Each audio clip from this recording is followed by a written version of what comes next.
Recording progress.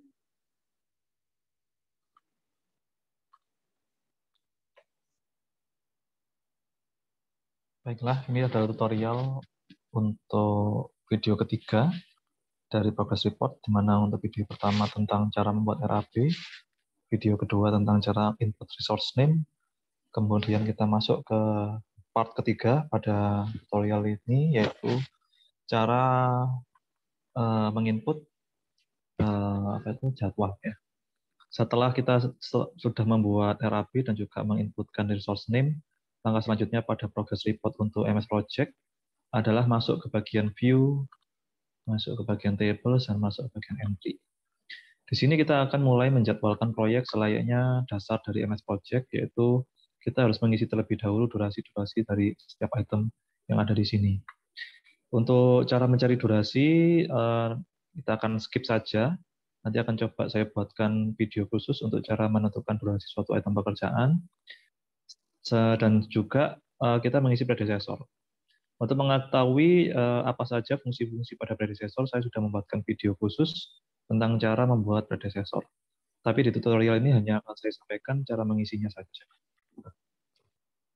Oke, baik, kita mulai di pembersihan lahan. Kita asumsikan ini misalnya 1 hari, puplang 1 hari, gudang bahan 3 hari, belum pondasi misalnya 4 hari, urukan pasir bawah pondasi ini misalnya 6-7 ya. Sebentar, 4 aja. Urukan pasir 1, stamping misalnya 5 hari, pondasi 10 hari, urukan tanah kembali 1 hari, 1 sampai ke stem slope.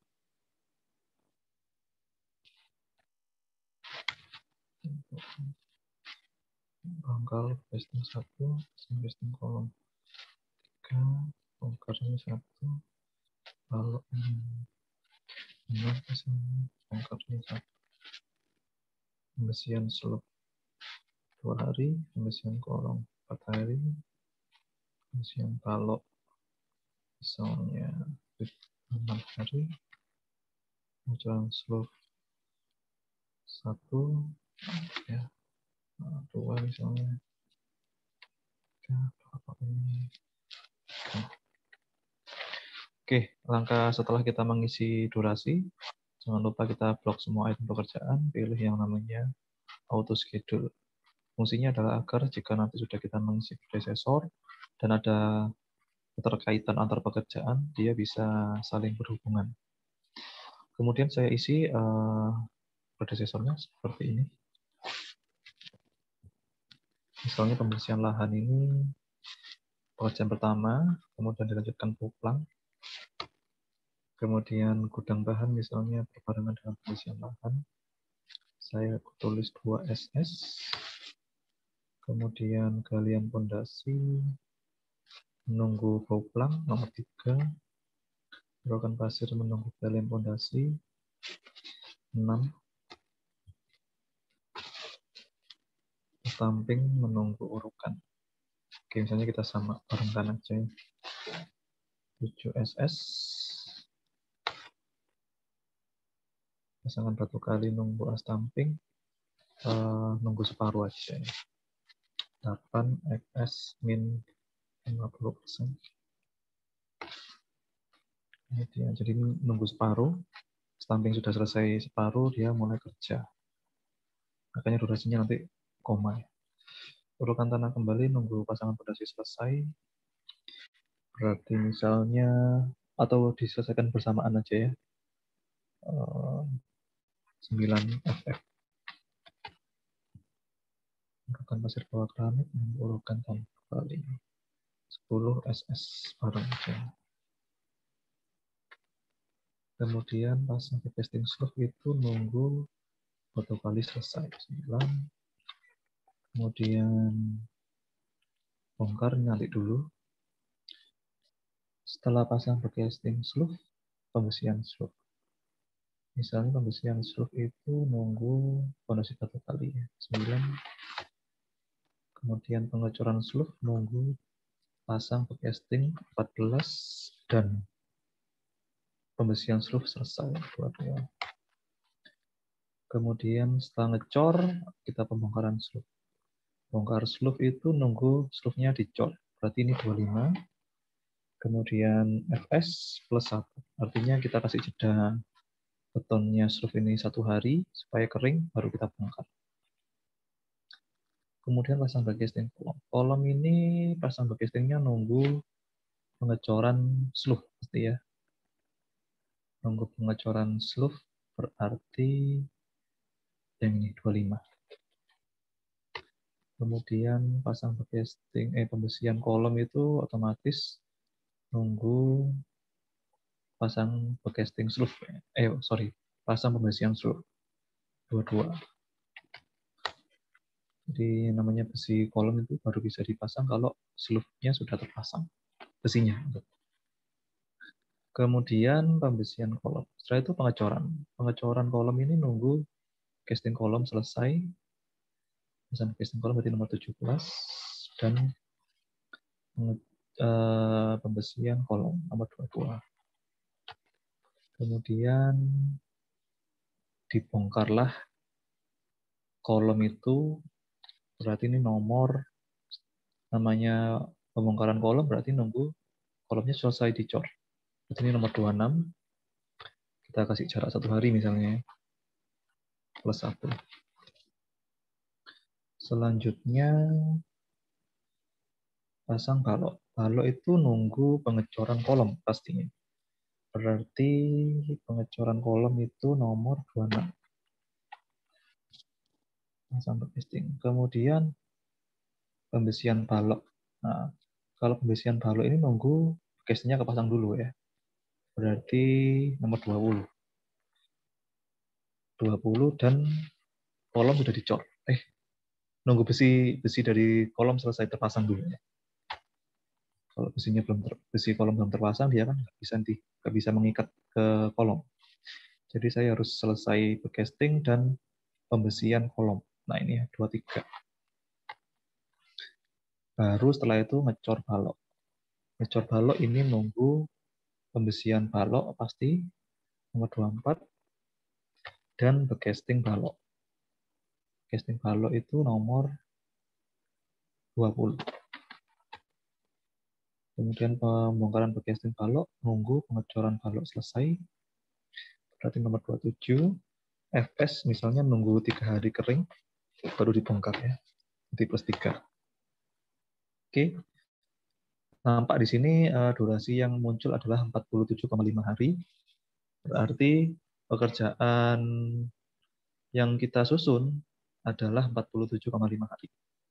Nah, sekarang tinggal pertanyaannya, apakah proyek kita itu harus diselesaikan dalam waktu 47 hari? Atau 47,5 hari ya. Misalnya, di kontrak ternyata diminta supaya proyek selesai dalam waktu 45 hari misalnya. Jadi ini kan sudah tidak sesuai dengan rencana atau tidak sesuai dengan schedule yang diberikan oleh owner. Nah, maka jika kita ingin supaya durasinya ini menyesuaikan dengan kondisi dari kontrak, maka kita ada 2 cara untuk menggantinya. Yang pertama adalah mengganti metode kerja, yang otomatis yang diganti adalah predesesor ini. Jadi urut-urutannya harus diganti. Dan yang kedua, mengganti beberapa durasi item pekerjaan. Nah, tapi pertanyaannya mana yang harus kita ubah? Nah, untuk mengetahui mana yang kita ubah, kita harus mengenal dengan istilah pekerjaan kritis. Untuk memunculkan pekerjaan kritis, kita bisa klik format, pilih yang namanya critical task. Ya. Kemudian ada juga namanya select, nanti saya jelaskan apa itu select, silahkan diklik dulu aja. Kemudian pilih yang namanya textile. Kita klik yang critical task, maka kita pilih color, kita ganti warna merah misalnya. Artinya kita ingin yang pekerjaan kritis, warnanya berubah menjadi merah, background-nya juga saya ubah menjadi biru misalnya. Nah, maka ini akan muncul pekerjaan-pekerjaan kritis yang ada di pekerjaan saya, pada proyek saya. Ya. Apa itu pekerjaan kritis? Pekerjaan kritis adalah pekerjaan yang menentukan lamanya durasi proyek secara keseluruhan. Artinya, jika pekerjaan kritis ini molor, otomatis seluruh proyek akan molor. Sebagai contoh, saya punya pekerjaan kritis galian pondasi. Jika dia ini molor menjadi 5 hari, otomatis proyek akan molor juga 1 hari. Tapi sebaliknya, jika galian pondasi ini yang awalnya 4 hari dan berubah menjadi 3 hari, maka proyek keseluruhan akan semakin cepat. Itulah kenapa pekerjaan kritis itu penting.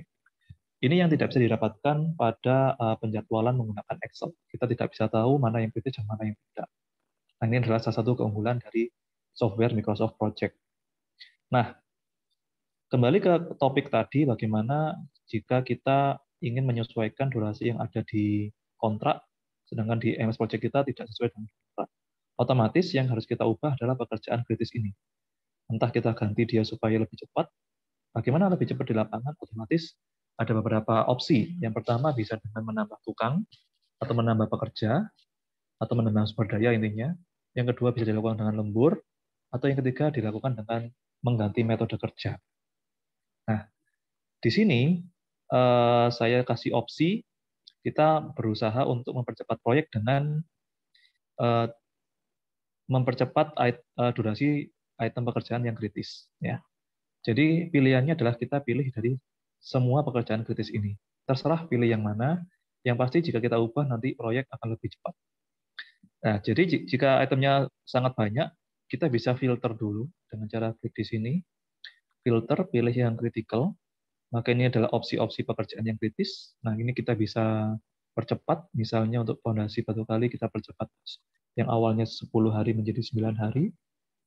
Kemudian kita pilih yang lain, misalnya pekerjaan pasang casing balu awalnya 6, jadi kita percepat menjadi 5 hari. Atau pekerjaan astamping ya, awalnya 5 kita percepat menjadi 4. Oh, ini masih 45 ya. Nah, jika sudah sesuai dengan yang ada di kontrak, maka jadwal ini sudah bisa dilaksanakan. Kemudian apa yang harus kita lakukan pada pekerjaan yang sudah kita percepat? Otomatis di lapangan kita harus berusaha untuk mengejar target ini. Awalnya stamping 5 hari, kemudian dikejar 4 hari. Ya sudah, kita harus targetkan bagaimana caranya mengejar 4 hari. Entah mau nambah pekerja atau di lembur. Sama juga dengan pekerjaan pondasi dan juga pekerjaan lain yang sudah saya ubah tadi. Nah, itulah cara dalam menentukan target durasi yang sesuai dengan kontrak. Oke, demikianlah tutorial yang ketiga untuk progress report. Jadi tahap pertama adalah membuat RAP, tahap kedua adalah input sumber daya, dan tahap ketiga adalah kita menjadwalkan berdasarkan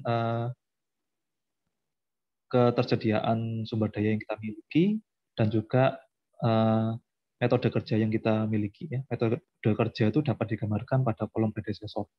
Dan kita pastikan durasinya ini mengikuti kontrak. Ya. Jadi kalau kontraknya mintanya 45 hari, ya kita harus sesuaikan.